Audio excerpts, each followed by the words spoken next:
എല്ലാവർക്കും വിനീത നമസ്കാരം. ശ്രീമദ് ഭാഗവതം നവമസ്കന്ധം അധ്യായം 13 ഇന്ന് ആരംഭിക്കണം. ഈ 13ാമത്തെ അധ്യായത്തില് ജനക രാജാക്കന്മാരുടെ ഉൽപ്പത്തിയെ കുറിച്ചിട്ടാണ് പറയുന്നത്. മനുപുത്രനായ ഇക്ഷ്വാകു മഹാരാജാവിന് നിമി എന്നുപേരായ ഒരു പുത്രൻ ഉണ്ടായിരുന്നു. പരമയോഗ്യനായിരുന്ന ആ നിമി മഹാരാജാവ് ഒരു യാഗം ചെയ്യാൻ തീരുമാനിച്ചു. അദ്ദേഹത്തിന്റെ ആചാര്യൻ വസിഷ്ഠനാണ്. അപ്പൊ വസിഷ്ഠനോട് വിവരം പറഞ്ഞപ്പോ വസിഷ്ഠൻ പറഞ്ഞു, ദേവേന്ദ്രൻ ഒരു യാഗത്തിന് എന്നെ ബുക്ക് ചെയ്തിട്ടുണ്ട്, നേരത്തെ ക്ഷണിച്ചിട്ടുണ്ട്. അപ്പൊ അത് കഴിഞ്ഞ് വന്നിട്ട് ഈ യാഗം നടത്തി തരാം, അങ്ങയുടെ യാഗം എന്ന് പറഞ്ഞു. എന്നിട്ട് വസിഷ്ഠൻ ദേവലോകത്തിലേക്ക് പോയി. ഇപ്പോ നിമേര് മഹാരാജാവിനും വല്ലാത്ത വിഷമായി. നല്ല കർമ്മങ്ങളൊന്നും നീട്ടി വെക്കണത് ശരിയല്ല എന്ന് വിചാരിച്ചിട്ട് അദ്ദേഹം വേറൊരു ആചാര്യനെ വരിച്ച് യാഗം ചെയ്തു. സ്വർഗത്തിൽ നിന്നും മടങ്ങി വന്ന വസിഷ്ഠൻ ശിഷ്യന്റെ ഈ പ്രവൃത്തി കണ്ട് വളരെ ദേഷ്യം വന്നു. അദ്ദേഹത്തിന് കോപിച്ച് ശപിക്കാണ്. നിമി, അങ്ങയുടെ ദേഹം നശിച്ചു പോകട്ടെ, ഇതാണ് ശാപം. അപ്പോ വിഷമായിട്ടുള്ള ദേഷ്യം വന്ന് നിമി വസിഷ്ഠനെ ശപിച്ചു. ആചാര്യനായിട്ടുള്ള അവിടുന്ന് ധർമ്മം അറിയാതെ രണ്ട് യാഗത്തിലെയും ധനത്തിലുള്ള മോഹം കൊണ്ടല്ലേ എന്നെ ശപിച്ചത്. അതുകൊണ്ട് ധർമ്മം അറിയാത്ത അങ്ങയുടെ ദേഹവും നശിക്കട്ടെ എന്ന് നിമി ആചാര്യനെയും ശപിച്ച് നിമി ദേഹം ഉപേക്ഷിച്ചു. നിമിയുടെ യാഗത്തില് സന്തുഷ്ടരായ ദേവന്മാര് നിമിയോട് വീണ്ടും ദേഹത്തിൽ പ്രവേശിച്ചു കൊള്ളാൻ അവര് വരം കൊടുത്തു നിമിക്ക്. അപ്പൊ നിമി പറഞ്ഞു, ദേഹം എടുത്താല് എന്നായാലും ഉപേക്ഷിക്കേണ്ടതായിട്ട് വരും, തീർച്ചയാണ്. അപ്പൊ ദേഹവിയോഗത്തില് ഭയം ഉണ്ടാവും, മരണഭയം ഉണ്ടാവും, അതും അനിവാര്യമാണ്. അപ്പൊ ആചാര്യന്റെ കൃപ കൊണ്ട് ദേഹം നശിച്ച് ഞാൻ ഇങ്ങനെ ഇനിയും ശാപവും കോപമൊക്കെ ഉണ്ടാവുകയാണെങ്കിൽ ഇതേപോലെ ദേഹം നശിക്കില്ല. അപ്പൊ ഇനി എന്തായാലും ദേഹബന്ധം ഞാൻ ഇനി ഇഷ്ടപ്പെടുന്നില്ല, എനിക്കിനി ദേഹം വേണ്ട എന്ന് പറഞ്ഞു. ഇത് കേട്ടിട്ട് സന്തുഷ്ടന്മാരായിട്ടുള്ള ദേവന്മാര് നിമിയോട് മനുഷ്യരുടെ നേത്രത്തിലെ ഉന്മീലന നിമീലനങ്ങൾ നടത്തിക്കൊണ്ട് ഇരുന്നോളാൻ പറഞ്ഞു. അതാണ് ഈ കണ്ണിങ്ങനെ അടയ്ക്കുകയും തുറക്കുകയും ചെയ്യണുണ്ടല്ലോ, അതാണ് ഈ നിമി. അങ്ങനെ നിമിയുടെ ദേഹം മഥനം ചെയ്തപ്പോ അതിൽ നിന്നും ഒരു കുമാരനുണ്ടായി. അദ്ദേഹമാണ് മിഥിലനെന്നും ജനകനെന്നും വിദേഹനെന്നും പറയുന്ന ജനക മഹാരാജാവ്. ആ ജനകന്റെ വംശം കൃതി എന്ന രാജാവ് വരെ ശ്രീ ശിവബ്രഹ്മർഷി വർണ്ണിച്ചു. ഇങ്ങനെ 13 അധ്യായങ്ങൾ കൊണ്ട് സൂര്യവംശം വർണ്ണിച്ച് അവസാനിപ്പിക്കുകയാണ്. അഥ ശ്രീമൽ ഭാഗവത നവമസ്കന്ധ ത്രയോദശോധ്യായ.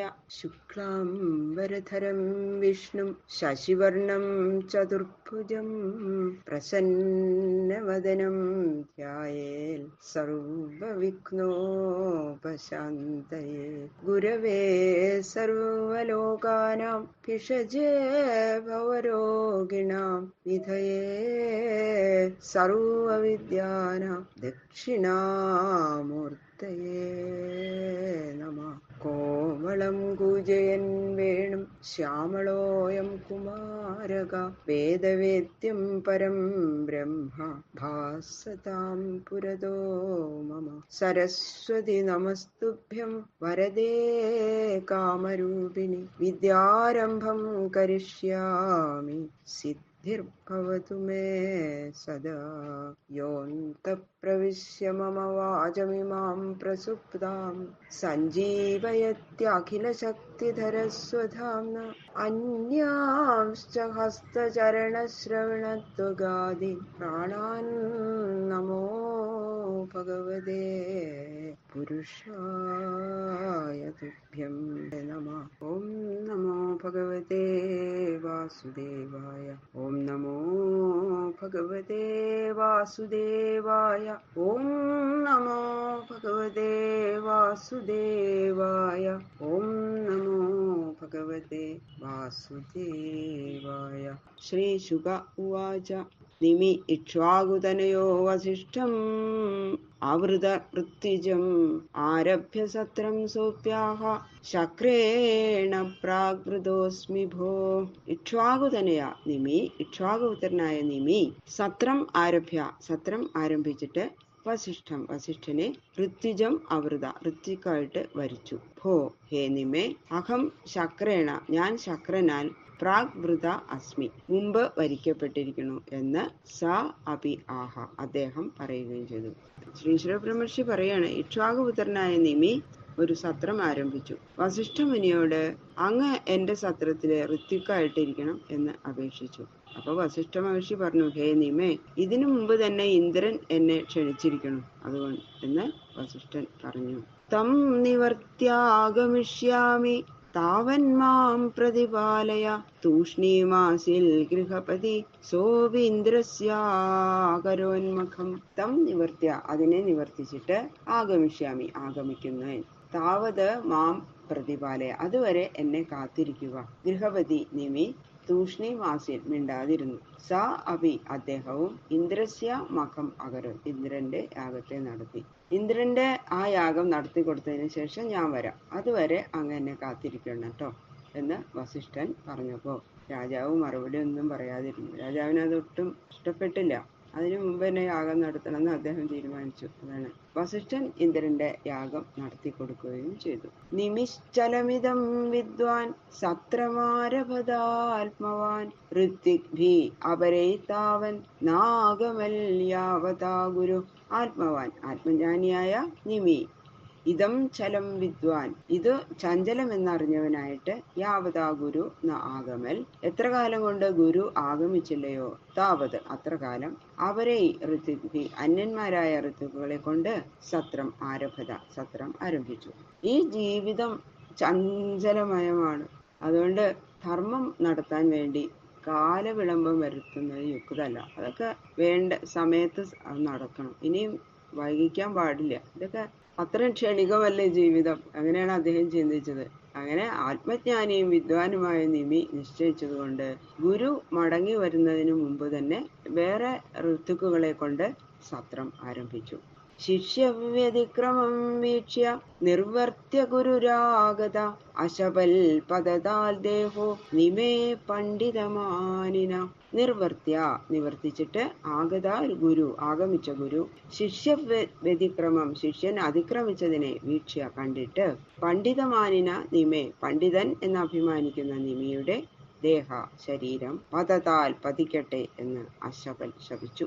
ഇന്ദ്രന്റെ യാഗം നടത്തിക്കൊടുത്ത് വസിഷ്ഠ മഹർഷി മടങ്ങി വന്നപ്പോ ശിഷ്യൻ ആജ്ഞയെ ഉല്ലംഘിച്ച് നടന്നു വേറൊരാളെ കൊണ്ട് യാഗം നടത്തി. അങ്ങോട്ട് കണ്ടപ്പോ കോപം വന്നു അദ്ദേഹത്തിന്. പണ്ഡിതൻ എന്ന് അഭിമാനിക്കുന്ന നിമിയുടെ ശരീരം പതിക്കട്ടെ എന്നങ്ങോട്ട് ശപിച്ചു.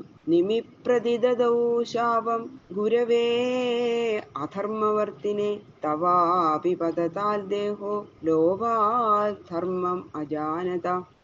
ലോഭം ഹേതുവായിട്ട് ധർമ്മം അജാനത, ധർമ്മത്തെ അറിയാതിരിക്കുന്ന, തവ അഭിദേഹ, അങ്ങയുടെ ദേഹവും, പദതാൽ, പതിക്കട്ടെ എന്ന് അധർമ്മവർത്തിനെ ഗുരവേ, അധർമ്മം പ്രവർത്തിച്ച ഗുരുവിനായിക്കൊണ്ട് നിമി ശാപം പ്രതിദതു, ശാപത്തെ പകരം കൊടുത്തു. ജീവിതം ചഞ്ചലമായതുകൊണ്ട് ധർമ്മം നടത്താൻ കാലവിളംബം വരുത്തുന്നത് ഉചിതമല്ല എന്ന വിചാരം കൊണ്ടാണ് ഞാൻ അങ്ങയുടെ വരവിനെ പ്രതീക്ഷിക്കാതെ സത്രം ആരംഭിച്ചത്. ഇത് അങ്ങയ്ക്ക് അത് മനസ്സിലാവേണ്ടതാണ്. അങ്ങയുടെ ധർമ്മബോധം, ഇത്രയും ധർമ്മബോധം അങ്ങയ്ക്ക് ഉണ്ടാകാതെ വന്നതിന് കാരണം എനിക്ക് മനസ്സിലായി. നിമി പറയാം, ഇന്ദ്രനിൽ നിന്നും അതിന്റെ ദക്ഷിണ മേടിക്കണം, എന്നിൽ നിന്നും ധനം ലഭിക്കണം. ഇതുകൊണ്ടുള്ള ആ ലോഭം കൊണ്ടല്ലേ. അതുകൊണ്ട് ലോഭത്താൽ ധർമ്മവിസ്മൃതി വന്നിരിക്കുന്ന അങ്ങയുടെ ദേഹവും പതിക്കട്ടെ എന്ന് നിമി വസിഷ്ഠനെയും ശപിച്ചു. ഇത്യുത്സർജസ്വം ദേഹം നിമി അധ്യാത്മകോവിദ മിത്രാവരുണയോർജജ്ഞേ ഉർവശ്യാം പ്രപിതാമഹ.